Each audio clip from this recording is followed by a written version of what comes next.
오늘은 요에서 2장 12절에서 17절까지 말씀을 보겠습니다. 내게로 돌아올저다. 내게로 돌아오라는 제목으로 말씀을 증거하겠습니다. 내게로 돌아오라는 증거는 하나님께로 돌아오라는 증거입니다. 이제라도 늦지 않았으니 금식하고 울며 애통하고 마음을 다하며 돌아오라, 이렇게 말씀하고 계십니다.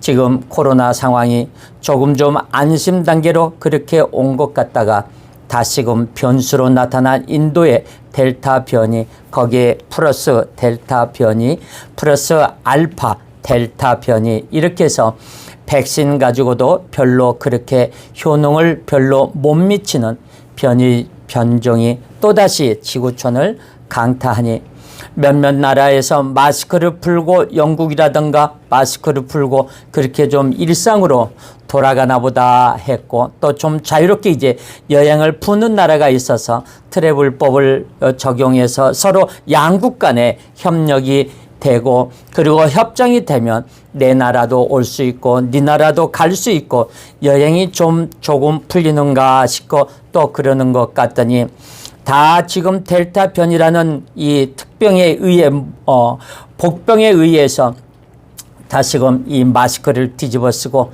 지금 간격을 떨어뜨리고 영업 제한을 하고 서로 이동 제한을 하고 있습니다.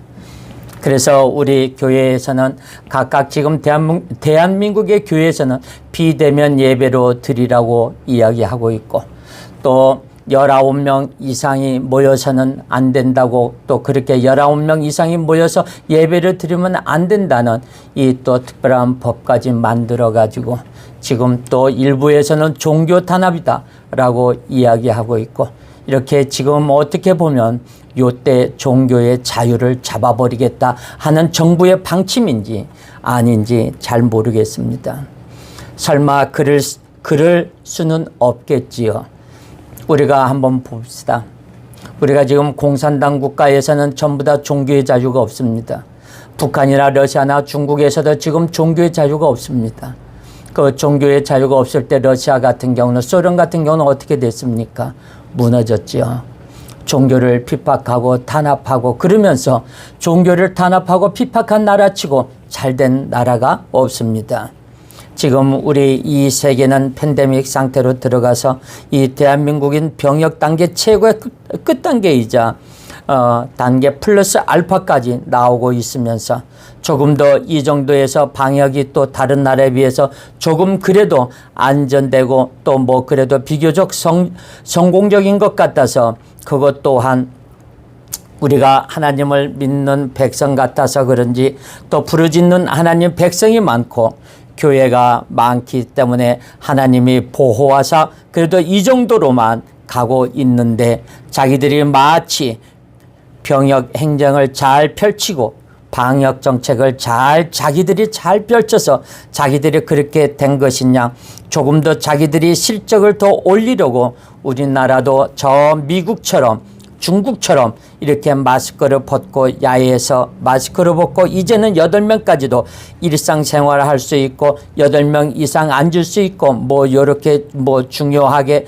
뭐 요렇게 제한적인 것을 그냥 가게도 12시까지 할 수 있고 또 이렇게 할 수 있고 저렇게 할 수 있고 이렇게 좀 일상으로 돌아가는 것, 막 악이 막 풀린 것처럼 자유롭게 된 것 같더니 갑자기 우리나라도 델타 바이러스가 그렇게 유행하면서 드디어 1000명을 넘어서 1100명, 1800명까지 올라왔습니다. 여기까지 2년 가까이 우리나라에서 본 최고의 코로나 확진자 숫자치고 연속 계속 지금 날리고 있습니다.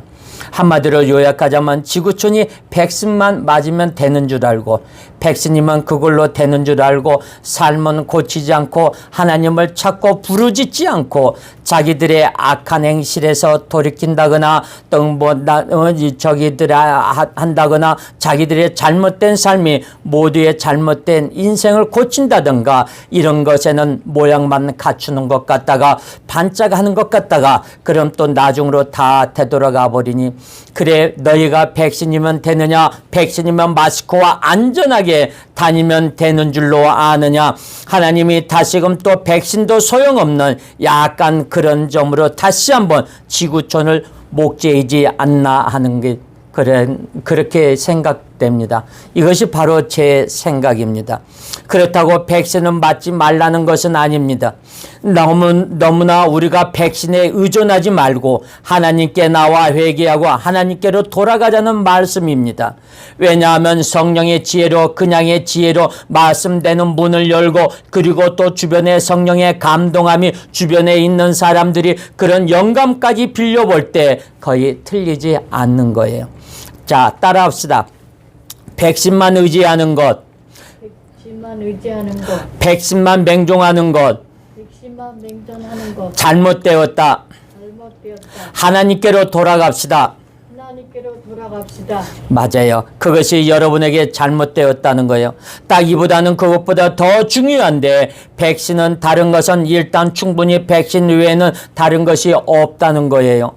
그것보다 더 중요한 백신은 다른 것이 있다는 거예요. 그것보다 더 중요한 백신, 그것보다 더 아주 좋은 백신은 무엇이냐. 자, 따라합시다. 회개, 돌이키는 거, 고치고 반성하는 거, 뉘우치고 잘못된 내 삶을 고치는 거, 하나님을 경외하며 그분을 찾고 바로 부르짖는 것, 이것이 바로 진정한 백신이요, 이것이 진정한 참으로 좋은 백신입니다. 이것이 진정하고 안정한 백신이란 것을 우리가 더 깨달아야 될 줄로 믿습니다. 삶은 고치지 않고 나쁜 행습을 고치지 않고 그저 백신만 맞으면 되는 것이라고 저 백성들에게 백신 2번만 맞았으니 교회에서 그래서 숫자에도 그 사람들의 숫자는 포함시키지 아니하고 같이 밥 먹는 식구에도 포함시키지 않고 간격 제한이라는 거, 거리 제한이라는 거, 이런 제한에도 그들은 열애를 시켜놓고 이제 그러니까 자유로 돌아가는가 보다, 자유로운 삶을 살아가는가 보다, 이제 좀 신화보다 그랬는데 다시금 최고의 상태로 올라가는 거예요. 어떤 사람이 이렇게 이야기해요. 그것도 목사님이 그래요. 이 코로나19는 하나님께로부터 온 것이 아니고 마귀가 준 것이고 마귀가 역사한 것이라고 해요. 그분은 성경 한쪽만 보신 거예요. 마귀도 하나님의 권한 아래 있고 마귀도 하나님의 주권 아래 있고 마귀가 지멋대로 까부는 것이 아니라 하나님의 허락하에 있다는 것을, 한 단계 아랫령이라는 것을 아시기를 주의 이름으로 축원합니다. 악인도 악한 날에 적당하게 사용하는 하나님의 도구로서 마귀도 하나님의 도구로 명하는 거예요. 그렇다면 그 사람 말대로 마귀가 한 것이라면 그 위에 계시는 하나님의 도구로 사용해서 했다고 차라리 그렇게 결론을 내려주면은 굉장히 감사하고 좋죠. 그런데 하나님이 한 것이 아니라 마귀가 한 것이라고 그러면 마귀야 물러가 사탄아 떠나갈지어다만 있고 삶은 고치는 것이 없습니다. 내 삶의 변화가 되는 것이 없어요. 그냥 악한 마귀만 떠나가면 되는 것입니다. 나는 그대로 내 멋대로 내 마음대로 살면 되는 거예요. 하나님은 마귀가 하는 일에 팔짱 끼고 있고 무기력하게 마귀를 당할 수 없어서 심약한 그런 하나님으로 전락하게 됩니다. 마지막에 하나님과 상관없이 이렇게 지구촌을 다 팬데믹 대유행으로 할 정도로 하나님이 손을 쓸 수 없는 하나님이라고, 하나님보다 마귀가 더 센 놈이 되어버렸다는 거예요. 자, 따라합시다. 마귀가 하였다고 하였을지라도 하나님의 허락하심 하에서 도구와 수단과 방법으로 사용하셨다. 방법으로 사용하셨다. 예, 맞아요. 네, 그렇게도 가능하시겠지만 왜냐하면 사울왕을 혼내는 여호와가 부리시는 악신의 악령이 사울왕을 왕에서 폐함을 당하고 하나님 앞에 폐함을 당하고 사람 앞에는 아니었지만 악령이 그를 괴롭혀서 미친 행동을 할 때 여호와 그가 부르시는 악신이라고 하였지 그냥 악신이라고 하지는 않았어요. 악신도 누가 부르신다? 하나님이 부르세요. 하나님이 부르시는 악신이라고 하였어요. 자, 따라합시다. 여호와의 부리시는 악신. 여호와의 부르시는 악신. 자, 욥기도 보세요. 그가 사탄 마귀가 재앙을 내립니다. 욥과 욥의 가정의 재산과 그의 육신의 건강을 때립니다. 마귀가 그것을 마귀 임의대로 한 것이 아닙니다. 하나님께 허락을 받아서 한 거예요. 그것을 참소라고 합니다. 하나님 저 인간 보세요. 저 미친놈 보세요. 저 싸가지 보세요. 제가 잘해서 아예 지가 잘해서 저러잖아요. 지가 저러잖아요. 마귀가 참소하는 거. 저자가 괜히 하나님을 경외하고 있겠어요? 하나님이 그 재산을 풍족하게 하고 하나님께서 울타리를 잘 둘러쳐 주시고 지켜주고 하나님께 천군천사를 동원해서 지켜주고 함께 해주시고 하나님을 경외하지 그가 재산 한 번만 쳐보십시오.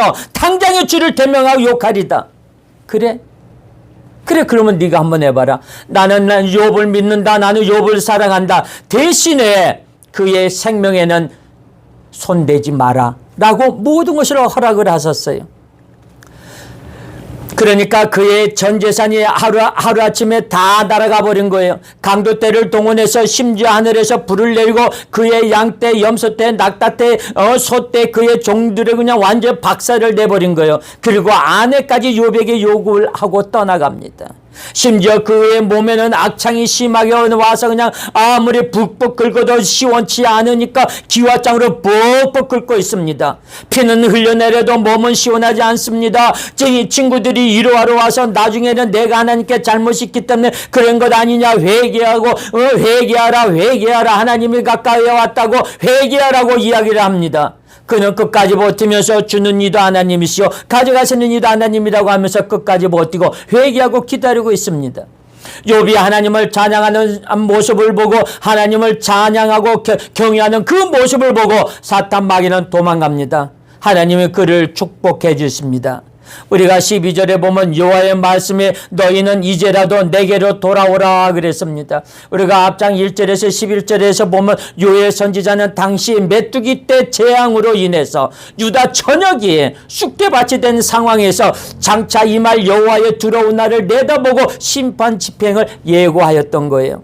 여호와 하나님은 요엘 선지자를 통해서 유다 백성이 다 큰 재앙을 당했지만 이제라도 마음을 찢고 여호와 앞에 돌아오기만 한다면 그들을 다시 회복시켜 주실 것이라고 약속하십니다.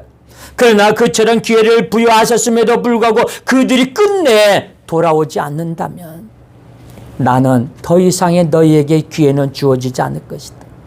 이 무서운 심판만이 너희들을 둘러 엎을 것이다 라고 이야기를 합니다. 실로 종말의 날이 되어 최후 심판의 날을 맞이하게 된다면 그때에는 이와 같은 기회가 결코 주어지지 않을 것입니다. 금식하고 울며 애통하고 마음을 다하여 그랬습니다. 이 본문은 하나님의 백성이 어떤 자세로 하나님께 돌아가야 하는지를 말합니다. 본문에서 이는 네 가지로 제시되는데 원문상에는 이 네 가지 태도 가운데서 마음을 다하여란 어구가 맨 먼저 나와 있습니다. 너희들은 마음을 다하여 이에 합당하는 백골레 바브캠이라고 이야기를 하는데 결코 거짓된 태도가 아닌 진실한 마음으로 하나님께로 돌아가야 할 뿐만 아니라 온 힘을 다해 하나님께로 나아가야 할 것을 강조합니다. 이것은 뭐냐? 백골레 바브캠이라고 이야기를 합니다. 여기에 마음을 지칭하는 단어는 뭐냐? 에바부그그입니다. 이게 히브리어로 헬라어로 이야기할 때 레바부그그그 이는 인간의 지정의를 내포하는 인간의 본질적 부분을 가리키는 거예요. 마음이 빠진 의적 행위만의 회개는 진정한 회개라고 할 수가 없습니다. 금식을 하고 운다고 할지라도 마음의 진실성이 결여되어 있다면 그 같은 태도만을 가지고는 결코 하나님의 마음을 얻을 수 없는 것입니다. 이 같은 측면에서 너희는 마음을 다하여라는 어구가 맨 먼저 나오는 것입니다. 마음을 다하여. 자, 따라합시다. 마음을 다하여. 맨 먼저 나와.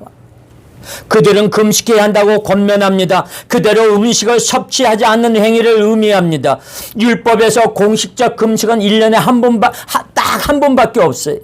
그들은 대속죄일에 전국적으로 금식을 명합니다. 그리고 그들은 대속죄일에 전국적으로 금식을 합니다. 그러나 경건한 히브리인들은 깊이 회개할 때도 금식합니다. 아울러 국가적 민족적 위기와 재난의 상황에서도 금식하고 기도하였습니다. 이런 맥락에서 요엘은 유다가 여호와 하나님의 심판의 재앙을 당한 상황에서 금식하며 회개해야 된다고 말씀하십니다. 북이스라엘의 아왕이 나봇에게 누명을 씌워 죽이고 그의 포도원을 빼앗은 결과 여호와 하나님은 그에게 심판을 선언하셨지만 그 심판 선언을 들은 아합이 금식하면서 진정한 회개의 모습을 보였을 때 하나님은 그에게 선고한 심판을 연기하셨어요. 여러분, 지금 이 코로나19는 재앙입니까? 재난입니까? 저는 이게 하나님께서 두 개 다 주신 거라고 생각해요. 하나님께서 우리에게는 하나의 주신 재앙이요, 세상적으로 말하자면 하나의 재난입니다. 이것이 무엇입니까? 2년 되어 갑니다. 2년째 되는 이 세계가 전부 다 하나로 똘똘 뭉쳐가지고 서로들 나라를 개방하지 못하고 있습니다. 모든 걸 하지를 못하고 있습니다. 심지어 종교의 자유까지 없어지고 있습니다. 니느웨의 요나를 통해 심판을 선고하셨지만 니느웨 거민들이 요나의 선포를 듣고 온 나라, 온 백성, 크고 작은 모든 자들이 이 금식하고 회개하였을 때 선고한 심판을 내리지 않은 은혜를 베푸셨습니다. 이와 같이 진실한 금식에는 하나님의 마음을 뒤바꾸는 큰 힘이 거기에 담지되어 있었어요. 세 번째는 뭐냐? 유다 백성은 울어야 한다고 권면하고 있어요. 이에 해당하는 우베베키의 어근 베키, 그는 어원적으로 큰 소리를 내면서 눈물이 펑펑 쏟아지도록 우는 행위를 의미해요. 이것이 뭐냐? 우베베키.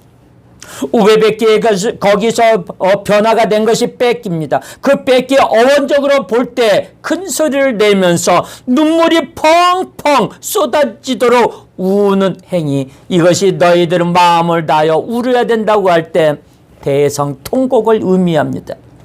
요셉이 총리가 된 후 형제들을 만난 뒤 주체할 수 없을 감정을 억누르다가 자기 방으로 가서 방성대곡할 때 이 단어가 사용되었어요. 얼마나 반가웠어요. 얼마나 그 형들이 와가지고 저는 그 형들을 오랜만에 만나니까 얼마나 반갑고 좋아요. 그들 앞에서 울 수는 없고 자기 방으로 들어갑니다. 이야기를 하다가 너무 기쁘고 그들 앞에서 막 대성통곡을 합니다. 저들이 나를 죽이려고 저들이 나를 노예로 팔아버렸고 내가 지금까지 몇 년 동안 내가 얼마나 많은 고생을 하고 그것은 싹 잊어버리고 하나님 감사합니다. 나의 형제들은 만나게 해주셔서 감사합니다. 나의 형제들과 다시 같이 하게끔 감사합니다 하며 자기 방에 가가지고 대성통곡할 때 이 우베베키라는 이 단어를 사용이 되었어요. 히스기야 왕이 하나님으로부터 죽음의 선고를 받은 후에 하나님께 목숨을 구하면서 하나님 앞에 대성통곡할 때 이 단어가 사용되었어요. 이와 같은 용례를 고려할 때 하나님께 회개하며 나가는 자들은 가슴을 치면서 통곡해야 함을 알 수가 있습니다. 거기서 보면 우리가 예수님을 대제사장이 어떻게 해요? 예수님의 그 말 한마디에 나는 하나님의 아들이란 말을 지하기가 오실지죠. 통곡합니다. 네 번째, 유다 백성은 애통해야 한다고 권면합니다. 이에 해당하는 우베미스페드, 이 우베미스페드의 원형은 뭐냐? 미스페드를 이 뜻이 무엇이냐? 슬픔을 이기지 못하여 머리카락을 쥐어 뜯거나 가슴을 치는 행위를 나타내는 데 사용한 거예요. 이 미스페드, 이는 특별히 이 바사 제국 내에서 하만의 관계로 멸절 위기에 처한 유대인들이 자신들의 절망적 운명을 생각하면서 부르짖는 행위를 나타낼 때 사용됐어요. 이는 실로 절박한 기도의 면모를 나타내는 것으로 당시 유대인들도 이렇게 자신의 가슴을 치면서 대성통곡함으로써 하나님께 진정으로 회개하고 있음을 보여야만 했던 거예요. 기도회야 할 때 우리 권사님들 봅니다. 집사님들 너무나도 그분들이 진짜 가슴이 그냥 찢어지는 그 기도에 그 짜크의 기도를 하면서 가슴을 치면서 막 통곡해가면서 눈물 콧물을 흘려가면서 그 기도하는 그 모습을 볼 때 자녀들을 사랑하는 자녀들을 위해서 사랑하는 남편을 위해서 가정을 위해서 그리고 사랑하는 시부모님 친정 부모님들을 위해서 기도하는 그리고 사랑하는 동반들을 위해서 기도하는 그 모습을 볼 때 가슴을 쳐가면서 하는 그 기도를 볼 때 하나님은 그분의 기도를 안 들어주시지 않고는 못 베길 거라고 저는 생각합니다. 여러분, 부르짖는 기도, 가슴을 치며 통곡하는 기도, 이 짜크의 기도를 하시기를 주님의 이름으로 축원합니다.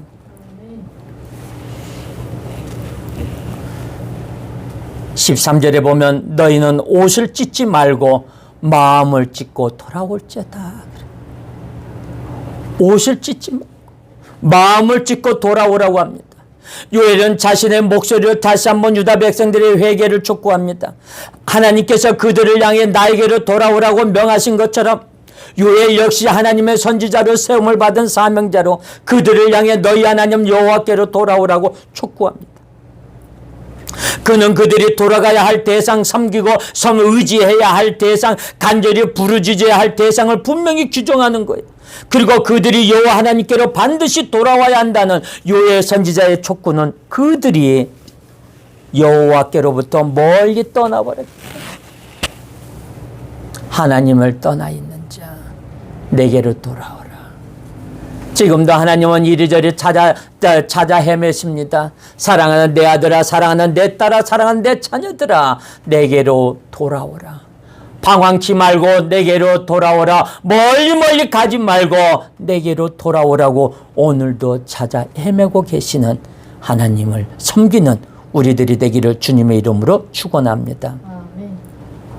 이러한 일로 인해 유다 백성들은 극렬한 메뚜기 떼의 재앙과 같은 극심한 시련을 당해야만 하였습니다. 지금 우리에게 무엇이 문제입니까? 하나님께로 돌아오지 않으니 메뚜기 떼로 재앙을 이스라엘 백성들에게 주었습니다. 지금 이 코로나는 누가 주었을까요? 사탄 마귀가 주었을까요? 아닙니다. 그러면 코로나19를 왜 주었을까요? 하나님께로 회개하고 돌아오라는 것입니다. 모든 습관을 바꿔서 변화되라는 것입니다. 그리고 그것은 사실 시작에 불과한 것이었어요. 꼭 그들이 사후에도 여호와께로부터 멀리 떠난다면 이에 준하는 또 다른 무서운 심판, 더 나아가서 여호와의 날이라 일컬어지는 최종적인 심판, 무시무시한 심판의 날을 맞을 것이란 사실까지 암시하고 있어요. 여러분, 이 코로나 이 재난을 우리는 승리해야 될 것입니다. 하나님께로 나오십시오. 하나님께로 돌아오십시오. 하나님께로 무릎 꿇어 금식하며 회개하십시오. 그들은 여호와로부터 멀리 떠나 각기 죄악된 본성을 따라 그들의 길을 걸었고 우상을 쫓아 숭배하는 삶을 살았습니다. 그러나 그들이 본래 함께 해야 할 분은 여호와이시며 그들이 걸어야 할 길은 여호와의 주시는 이 말씀의 길입니다. 한편 요엘은 그들에게 마음을 찢으라고 명합니다. 구약시대 이스라엘에서는 사람이 극심한 슬픔에 사로잡히거나 억울한 일을 당하거나 하나님 앞에 진심으로 회개할 때 옷을 찢곤 했습니다. 야곱이 사랑하는 아들 요셉이 죽은 것을 보고 자기 옷을 찢으며 통곡했습니다. 아이성 공격에 실패한 후에 여호수아가 자신의 옷을 찢고 하나님 앞에 회개하며 통곡하며 기도했습니다. 왕이 하나님으로부터 심판의 경고를 들을 때 회개하는 그 심정으로 자신의 옷을 찢었습니다. 그러나 요엘 선지자는 유다 백성들에게 이렇게 말을 합니다. 옷을 찢지 말라고 말을 합니다. 옷을 찢는 것은 회개의 표시로 비춰질 수도 있지만 그것은 자칫 잘못하면 형식적 행위로 끝나고 말 것이라고 우려했기 때문에, 또한 외적 의식은 마음을 변화하지 않고 행할 수도 있는 것이기 때문에 요엘 선지자는 진정으로 회개한다면 그들의 마음을 찢어야 한다고 명했다는 거예요. 마음을 찢는다는 것은 무엇입니까? 은유적 안의 표현입니다. 그러나 이는 가슴에 상처를 대는 것을 의미하는 것이 아니라 상한 심령으로 통회하는 것을 의미합니다. 하나님, 내 마음을 주님 앞에 동의합니다. 주님 앞에 회개합니다. 내가 옷을 찢지는 못할지언정 마음을 찢어가면서 주님 앞에 회개합니다. 사랑하는 내 딸을 위해서 기도합니다. 멀리 떠났던 내 자녀들을 위해서 기도합니다. 내 남편의 사업장을 놓고 기도합니다. 하나님, 돌아와야 됩니다. 사랑하는 내 딸이 돌아와야 됩니다. 사랑하는 내 남편이 돌아와야 됩니다. 사랑하는 우리 교회 성도들이 돌아와야 됩니다. 라고 우리는 부르짖으며 기도해야 될 것입니다. 이것이 바로 통회하는 것을 하나님께서 비록 이처럼 상한 마음을 받으신다는 사실을 알았기 때문에 여기서 요엘은 유다 백성들을 향해 마음을 찢으라고 촉구하는 거예요. 지금 어느 나라에서도 지금 왕이나 대통령이 이 코로나19는 하나님이 주신 재앙입니다. 우리 모두 나와서 회개하며 금식합시다. 우리가 변화되어야 됩니다. 우리는 변화되는 삶을 살아야 됩니다. 라고 누구 하나 외치는 왕이나 대통령은 없어요. 그걸 누구에게 괜히 엄마 탓으로, 교회 탓으로 막 돌리는 거예요. 종교 탓으로 돌리는 거예요. 이게 말이 됩니까? 성경에 보면 요나가 하나님의 말씀을 정하라. 니느웨로 떠나갑니다. 니느웨 백성은 요나의 말씀을 믿었습니다. 요나의 말씀을 들은 왕은 모든 나라에 공포하였습니다. 모든 백성들은 옷을 찢으며 죄를 뿌리고 금식하며 회개하며 기도하라. 그리고 집에서 키우는 모든 가축까지도 금식하라 라고 명령했습니다. 모든 백성들은 회개하며 금식하며 기도했습니다. 가정의 우양까지도 금식했습니다. 어떻게 됐어요? 하나님은 그 기도를 들어주셨고 그 나라를 멸하지 않았습니다. 지금 우리가 이럴 때입니다. 니느웨 백성들이 모여서 기도하며 그리고 미스바에서 모여서 회개하며 기도할 때 하나님께로 돌아옵시다. 사무엘이 외칩니다. 요엘 선지자가 외칩니다. 이제는 회개하며 금식하며 모든 성도들이여 교회로 돌아오라. 교회로 돌아오라. 모든 성도들이여, 모든 믿는 자들이여 내게로 오라. 교회로 돌아오라고 외치고 있습니다. 하나님 앞에 돌아오는 우리 동방교회 성도들이 되시기를 예수님의 이름으로 축원합니다. 기도하겠습니다. 사랑해 주님 감사합니다. 하나님, 이제는 우리가 무릎 꿇고 회개하며 옷을 찢고 마음을 찢고 통회하며 대성통곡하며 기도할 때입니다. 이 코로나19 저희들의 잘못으로 인했습니다. 아버지, 회개합니다. 용서하여 주시옵소서. 아버지, 저희들의 죄 때문에 이렇게 저희들이 바로 살지 못하는 것, 재앙 때문에 주님께서 이 큰 재앙을 내리신 걸 회개하오니 이제 그만 멈춰 주시옵시고 모든 백성들이, 모든 믿는 사람들이 회개하며 금식하며 주님 앞에로 돌아오게 하여 주시옵소서. 예수님의 이름으로 감사하며 기도드렸사옵나이다. 아멘.